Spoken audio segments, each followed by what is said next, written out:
നമസ്കാരം പ്രിയപ്പെട്ട പ്രേക്ഷകർക്ക് ഒരിക്കൽ കൂടി ഹൃദ്യമായ സ്വാഗതം. സൂപ്പർ ലീഗ് കേരളയിൽ ഇന്നൊരു ഡെർബി പോരാട്ടം തന്നെ നടന്നു എന്ന് പറയുന്നതായിരിക്കും ശരി. തിങ്ങി നിറഞ്ഞ കാണികൾക്ക് മുൻപിൽ നടന്ന മലപ്പുറം FC-യും അതുപോലെ തന്നെ കാലിക്കറ്റ് FC-യും തമ്മിലുള്ള മത്സരം ഏതായാലും അവസാനിച്ചിരിക്കുകയാണ്. മലപ്പുറത്ത് ചെന്ന് മലപ്പുറത്തിനെ പരാജയപ്പെടുത്തിയിരിക്കുകയാണ് കാലിക്കറ്റ് FC.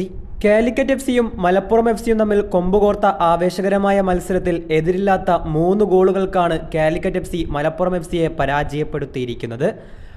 കാലിക്കറ്റ് FC-യെ സംബന്ധിച്ചിടത്തോളം ആദ്യ പകുതിക്ക് പിരിയുമ്പോൾ തന്നെ 1 ഗോളിൻ്റെ ലീഡിലായിരുന്നു.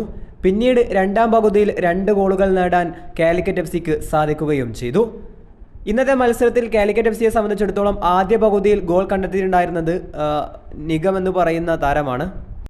അതായത് ഗനി നിഗം എന്ന് പറയുന്ന താരമാണ് ആദ്യ പകുതിയിൽ ഗോൾ കണ്ടെത്തിയത്.